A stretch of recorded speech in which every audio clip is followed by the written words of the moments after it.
This was supposed to be a solemn funeral, a moment to honor Mzee Isaac Ichungwa, father of Majority Leader Kimani Ichungwa. But what unfolded shocked everyone in attendance. In front of President William Ruto, Speaker Moses Wetangula, and the nation's top leadership, a pastor stood up and said what most Kenyans have been dying to hear. We can also look very active, but there are no results. There's no delivery.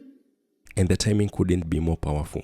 At a time when Kenyans are drowning in poverty, inequality and joblessness, at a time when fuel prices were just lowered with 80 cents, a drop so small it felt like an insult, a time when President Ruto's government is accused of extravagant spending through the bribing ceremonies held at State House every so often, this pastor cut through the noise, delivering a message that left the crowd in silence. So even our leaders, we urge you to be active, but doing the right things.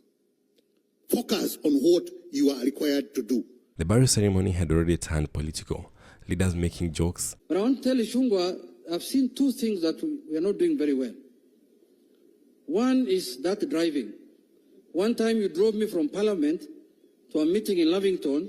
I was holding my heart with my hand. The second thing I've seen, we are not doing well, both of us now, not only you, is how to take care of your ex with 8 children. That one we are not doing well. That one I must accept. Taking subtle shots at the former Deputy President Rigathi Gachagua. 1 year to the election, tulikuwa tunakumbusha mtu, wewe ni mtu mjinga, sura yako ni mbaya, umetoroka na bibi ya fulani. 1 year to the election, sio sahi. Sahi ni mapema. By the time we reach the election, matusi itakwisha. You have to reserve something. Weke zingine nyuma. And exchanging political innuendos. Wakati maneno imesemekana ya X, nikaona hawa wadosi hapa wanaongea sana, wakakuwa na consultation kubwa hapa, na mimi nikaona Rachel anajaribu kunitazama, mimi nikakaza macho tu nikaangalia mbele kwa sababu. But then came the pastor. His words weren't just a sermon, they were a direct lecture to the entire political class. He reminded them that Kenyans are not interested in daily political drama, that funerals should not be a place for campaigns. As a country, we are always politicking. Siasa nyingi, pande zote.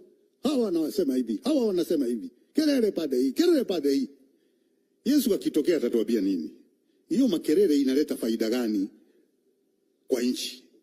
He told them that Kenya will never reach the level of developed nations if leaders keep looting resources and politicking instead of governing. Kuna mataifa ambayo tuna yaenzi ambayo yamepata maendeleo. Je, walipata maendeleo kwa hii staili yetu?